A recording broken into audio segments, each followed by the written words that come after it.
बात कर लेते हैं जी, इलेक्शंस हो रहे हैं नहीं हो रहे और आगे पार्टीज क्या सियासत करने जा रही हैं। बड़ी इंटरेस्टिंग से स्टेटमेंट्स हैं जो हमें हर पार्टी की तरफ से नज़र आ रहे हैं और कुछ थोड़ी सी कन्फ्यूजन सी भी नज़र आती है कि आखिर ये लोग सोच क्या रहे हैं। ऐसे ही कुछ कन्फ्यूजन हमें नज़र आती है पीपल्स पार्टी में भी, PMLN में भी। लेकिन भट्टी साहब से पहले इस तरफ जानते हैं कि PMLN में एक बड़ी अब जाहिर है एक मूवमेंट है। भट्टी साहब वापस आ रहे हैं मियाँ साहब, तो इस्तकबाल के लिए वो कह रहे हैं कि कोई 1 मिलियन बंदा आ जाएगा, मीनार पाकिस्तान पे जलसा भी होगा और मियाँ दे नारे भी वजनगे। तो ये आपको लग रहा है कि जो एक वोट बैंक या मकबूलियत का ग्राफ को नीचे है नून लीग का, वो मियाँ साहब वापस उठा लेंगे ऊपर आके?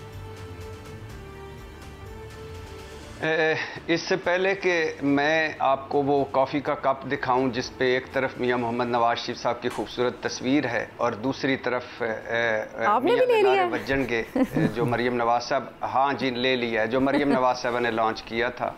इससे पहले कि मैं बताऊं कि मैं जब पहली मरतबा ज़िंदगी में अभी कुछ दिन पहले लंदन गया तो मैं तो एवन फील्ड और हाइड पार्क और पार्क लेन में मैं फिरते हुए कैसा महसूस करता था। और इससे पहले कि मैं अपने महबूब कायद मियां मोहम्मद नवाज शरीफ, मैंने 1947 की नहीं देखी जो हमारी तहरीक पाकिस्तान चली थी। इमाम खुमैनी जब वापस आए तो मुझे कोई इतना ज़्यादा सियासी शऊर नहीं था, लेकिन ये वो वाहिद मौका है कि जिसमें मैं शरीक हूँगा। और मैंने अपने दफ्तर से छुट्टी ले ली, एक दिन पहले तैयारियों की और एक दिन बाद थकावट उतारने की। तो इससे पहले कि मैं ये सारी अपनी खुशियाँ आपसे शेयर करूँ और खुशहाली जो एवन फील्ड से निकल के वापस पाकिस्तान आ रही है और हमारे जैसे मसले हल होने हैं अल्लाह के फजलो करम से, क्या मंजर होगा कि जब मियां मोहम्मद नवाज शरीफ का तैयारा पाकिस्तानी सरजमीन पे लैंड करेगा, वो बाहर निकलेंगे, आगे वो क्या कहते हैं समंदरों को उछाल देने वाले, आसमानों को चीर देने वाले, खून को गरमा देने वाले नारे होंगे और फिर वो जुलूस की शक्ल में पहले अली बख्श आपकी डिस्क्रिप्शन सुन के तो मुझे लग रहा है वो थोड़ी जल्दी करवा लेंगे अपनी टिकट भट्टी साहब। वो जलसा गाह आएंगे, अली बख्श अजवेरी रहमतुल्लाह अलैह के मज़ार पर जाएंगे, फिर महल में जाएंगे अपने में, और इसके दरमियान में एक फॉर्मेलिटी होगी अदालत की। तो मैं ये सारी खुशियां बयान करने से पहले आपकी इजाज़त से चौधरी परवेज़ इलाही पे थोड़ी देर बात करना चाहता हूँ। चौधरी परवेज़ इलाही साहब का जो माजी है वो आपको सारों को पता है कि इस्टेब्लिशमेंट के साथ वो रहे। पाकिस्तान तहरीक इंसाफ में वो वाहिद मेरे ख्याल से थे जो खुल के कहते थे कि इमरान खान ये इस्टेब्लिशमेंट तुम्हारी मौसन है, इनके खिलाफ बात ना करें, ये गद्दारी है, और अब अगर आइंदा बात की तो मैं सबसे पहले जवाब दूंगा। और चौधरी परवेज़ इलाही वही थे जिन्होंने 7 मुलाकातें की, मोनिस इलाही और चौधरी परवेज़ इलाही ने इमरान खान से ज़मान पार्क में, और 7 मरतबा दलाइल दिए कि दोनों सूबाई असम्बलियाँ ना तोड़ें। और वो दलाइल बड़े लंबे हैं, लेकिन उनके 3 नुकात आप ज़रा आज के हालात को सामने रख के सुनिएगा। कि उन्होंने कहा था कि इमरान खान साहब से ने एक दिन उनसे तंग आके पूछा कि मैं क्यों ना तोड़ूँ असम्बलियाँ, बताओ। उन्होंने कहा कि जी पहली बात तो ये है कि अगर हम असम्बलियाँ तोड़ देते हैं, अपनी सूबाई हुकूमतें ख़त्म कर देते हैं, तो आपको क्या यकीन है कि वो जो निगरान सेटअप है वो गैर जानबदार आएगा? आज देख लीजिए। और दूसरा उन्होंने कहा कि अगर हम अपनी सूबाई हुकूमतें फारिग कर देते हैं तो आपको क्या यकीन है कि इलेक्शन वक्त पर होंगे? आज देख लीजिए। तीसरा उन्होंने कहा था कि जिस दिन हमने अपनी सूबाई असम्बलियाँ तोड़ दी, हुकूमतें ख़त्म कर दी, हमारी पनाहगाहें ख़त्म हो जाएंगी, फेंटियाँ पड़ेंगी, मुकदमे होंगे, गिरफ्तारियाँ होंगी, जेलें होंगी, हवालातें होंगी, पता जाएगा। आज देख लीजिए। चौधरी परवेज़ इलाही 77 साल के हैं, बीमार आदमी हैं, और इस वक्त जिस तरह यानी बख्तरबंद गाड़ी से उनका घर का दरवाज़ा तोड़ना, रात गए जिस तरह तोड़ फोड़, फिर जिस तरह उनको गाड़ी से उठाकर दूसरी गाड़ी में फेंकना, जिस तरह उनको 9 मई में, यानी वो वाहिद आदमी हैं जिन्होंने सबसे पहले मजम्मत की, और 9 मई के मुकदमे में वो नामजद ही थे, नहीं थे, गिरफ्तार हो गए।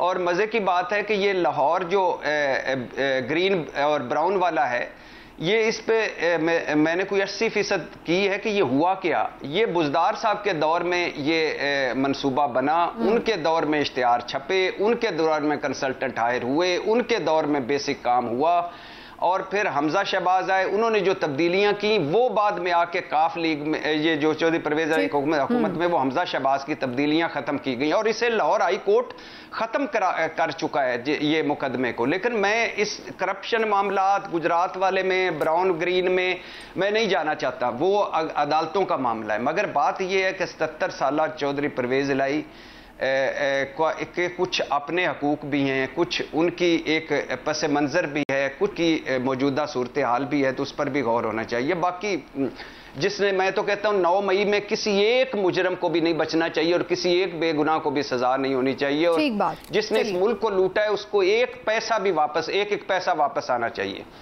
अब आखिरी 2 जुमले सिर्फ मेरे महबूब कायद पे सुन लीजिए। मेरा महबूब कायद आ रहा है और तब्दीली आ रही है और अल्लाह के फजलो करम से खुशहाली आ रही है। महबूब कायद आएगा और इस मुल्क में दूध और शहद की नहरें बहेंगी और शेर और बकरी एक घाट से पानी पिया करेंगे और हम सब ये जो पुराने किस्से हमारी महरूमियों के ये खत्म हो जाएंगे। चलिए आप मजीद तैयारी कर लें अपने महबूब कायद के लिए। कर लूंगा। इमरान यकूब तो मेरे साथ आने ही है, तो आपसे भी मैं दरखास्त करूंगा, आपने भी हमारे साथ गुलपाशी करने के लिए पहुंच जाएंगे। मेरी सीट भी फिर आ गई। ठीक है। अच्छा, लेकिन इमरान साहब ये इस्तकबाल की तैयारियां तो अब शाद भट्टी साहब तो फूले नहीं समा रहे कि जितना उनको काम है, इस वक्त बहुत ज़्यादा बिजी भी होंगे, लेकिन आप ये ज़रा बताएं ना कि अंदरूनी सियासत इस वक्त PMLN की क्या कह रही है। हमजा शहबाज भी आज हमें एक्शन में नज़र आ रहे हैं, फिर वापसी के लिए सारे जो लोग हैं काफ़ी एंथुजियास्टिक भी हैं, तैयारियां भी हो रही हैं। तो जो आपस का ये एक रिफ्ट सा समझा जाता था कि नहीं हमजा पीछे तो मरियम आगे, नहीं है शहबाज आगे तो नवाज़ पीछे, वो लिए तो वो गैर मकबूल, तो ये सारे मामलात अब सेटल हो गए हैं PMLN में। देखिए बात ये है समीना के रिफ्ट कोई नहीं थी उस तरह की। मैं हमेशा से आपको कहता हूँ इस प्रोग्राम में बात करता हूँ कि शरीफ फैमिली जो है बड़ी कैलकुलेटेड सियासत करती है और वो हमेशा अपने सलाह मशवरे से सारी चीज़ें करते हैं। अलबत्ता ये ज़रूर था कि शायद मरियम नवाज़ और हमजा शहबाज में कहीं वो कंफर्ट लेवल नहीं था या जो मामला थे उसमें कोई कमी थी।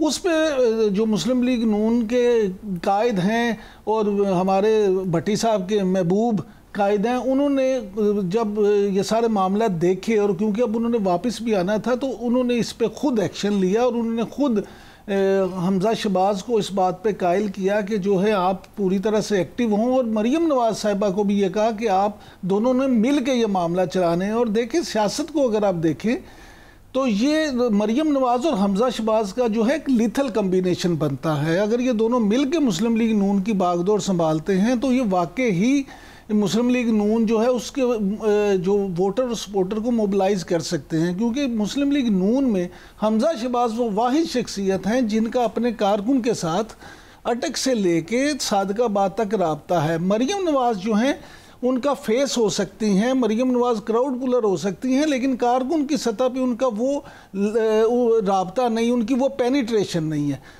तो जिस तरह से मियाँ नवाज शरीफ और मियाँ शहबाज शरीफ मिलके काम करते थे उसी तरह से अब ये प्लान किया गया कि मरियम नवाज़ और हमजा शहबाज मिलके ये करेंगे। और ख़ास तौर पे क्योंकि अब ये मुस्लिम लीग नून एक बड़ा शो और कामयाब शो करना चाहती है मियाँ नवाज शरीफ की वापसी पे, इसलिए हमजा शहबाज को पूरी तरह से अब एक्टिव किया गया है कि आप सारे इस मामलात को संभाल लें। राइट, लेकिन अब कुछ लोग तो अगर हम गिन लें तो वो हैं भट्टी साहब समेत जो इस्तकबाल के लिए जाएंगे चौधरी साहब, लेकिन बाकी जो 9 लाख कोई 80,000 90,000 बंदा जो है वो आपको लग रहा है कि पहुंच जाएगा इस्तकबाल के लिए और वाकई एक मैसिव सक्सेसफुल पावर शो हो सकेगा इन हालात में जब बदतरीन महंगाई है, 16 माह की नाकाम तरीन कारकर्दगी है और फिर एक बयानिया जो कि इस वक्त तकरीबन दफन हो चुका है, वोट को इज्जत दो वाला भी, और कोई फिलहाल सेल करने के लिए बयानिया भी नहीं है पास, तो फिर कौन आएगा इस्तकबाल के लिए? भट्टी साहब के अलावा कौन जाएगा? देखिए नून लीग के अपने कारकुनान तो मौजूद हैं, हर जगह मौजूद हैं, उनके वोट्स जो हैं वो जाएंगे बिल्कुल। अगर मियाँ साहब आएंगे तो मियाँ साहब की एक पोजीशन तो बिल्कुल है। अगर आप पाकिस्तान में इस वक्त और ख़ासकर पंजाब को भी सामने रखते हुए देखें तो 2 ही शख्सियात जो हैं वो एक अवामी लीडर्स कहला सकती हैं, इसमें बिलाशुबा चेयरमैन पाकिस्तान तहरीक इंसाफ इमरान खान साहब हैं और दूसरे मियाँ नवाज शरीफ हैं। तो ये कहना कि उनके इस्तकबाल के लिए कुछ नहीं बंदा नहीं जाएगा, ये तो शायद ख्याल गलत बात होगी। मेरा ख्याल में लोग तो जाएंगे और फिर मैनेज भी करेंगे, और नवाज लीग के पास जो है वो उसके फाइनेंसेस जो है या उसकी जो सोर्सेज जो हैं उनके पास वो वायबल हैं, तो वो एक मामला तो करेंगे। लेकिन असल चैलेंज जो है नवाज शरीफ साहब को वापसी पे उस यूथ से डील करना होगा जिसका जो माइंड सेट जो है वो इस वक्त कम्प्लीटली दूसरी तरफ चला गया है। ये बात हम करते हैं, और उसी सियासत से वो बिल्कुल खाइफ हो चुके हैं। आम जो मिडिल क्लास है, खासकर सैलरीड क्लास जो है वो बिल्कुल बुरी तरह पिसा हुआ है, और पीडीएम की पिछले 16 महीने की जो कारकर्दगी है वो भी उनके आड़े आएगी। तो उसमें जो लोग, जिस तरह से आप ये कहें कि आम लोग जो है, होता ये है कि देखिए मेहनत करनी पड़ेगी आके होता ये है कि आप इतना बड़ा क्राउड जो है ना वो सियासी जमातें खुद नहीं पुल करती, उसमें फिर आम लोगों की पार्टिसिपेशन होती है। वो पार्टिसिपेशन होती है लीडर की डायनामिक देख के, उनके मंशूर से अट्रैक्शन करके, उनकी जो वादे होते हैं या उनका प्रोग्राम होता है उससे मुतासर होकर। नवाज लीग के पास इस वक्त कोई बयानिया नहीं है, ना नवाज शरीफ के पास बेचने के लिए पॉलिटिकली यूएस एक आपने चीज़ आपने सेल करनी होती है, उनके पास वो कोई चीज़ नहीं है। उनके बरअक्स उनके खिलाफ है ना, वो 2017 की अपनी कारकर्दगी बता रहे हैं। नहीं, वो अभी लोग 2017 को जब मियां साहब वापस आएंगे तो उनको एक ये शौक भी लगेगा कि वो 2017 नहीं है। नो, अभी तो सूरत हाल कंप्लीटली चेंज हो चुकी है। अब तो अपना अगला हमल मुकदमा तगड़ा हो गया है, इतना तगड़ा हो गया है कि वो अटक में जेल के पीछे बैठ के वो उनके खिलाफ इलेक्शन जीत लेते हैं। ठीक हो गया।